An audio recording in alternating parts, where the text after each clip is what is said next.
जाए से पहिले तू मिले कहिया, जाए से पहिले तू मिले कहिया, चल जाए दे हम टोटा के न तरो अब तोहरा दुआरे पखूबे हम लौटा के न तरो अब तोहरा दुआरे पखूबे हम लौटा के। सनहिया रिकॉर्डिंग स्टूडियो कटसा।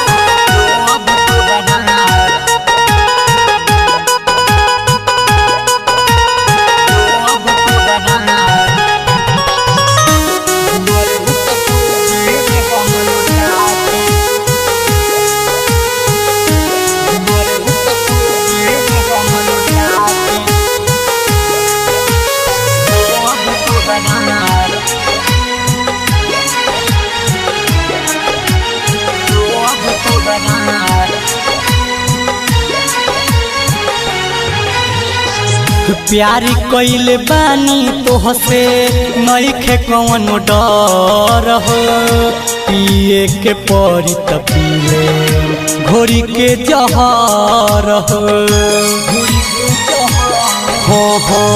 प्यारी कइले बानी तोहसे नइखे कौनो डर हो, पिए के पड़ी त पीले घोरी के जहर हो। झूठे ना समझी हो पतिया के हमारा, झूठे ना समझी हो पतिया के हमारा, ज्यादा न तो चल जाई हो घोटा के न तरो अब तोहरा दुआरे पखूबे हम लौटा के न तरो अब तोहरा दुआरे पखूबे हम लौटा के।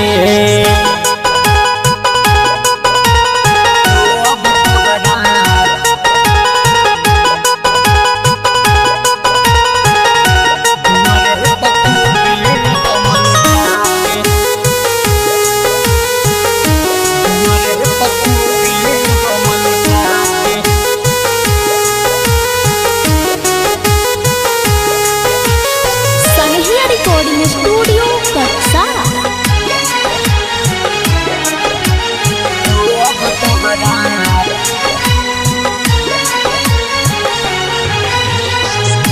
तू ही तो रहलू हो हमारा जिए के सहारा, दीपक दीवाना बाटे इंतजार में खारा।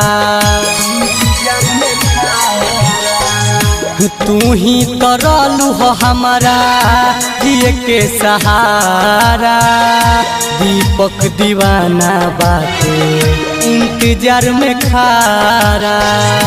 राइटर मंजर सोनू करे लेनी हो, राइटर मंजर सोनू करे लेनी हो, भल चल जई हो गुता के न तरो अब तोहरा दुआरे पखूबे हम लौटा के न तरो अब तोहरा दुआरे पखूबे हम लौटा के।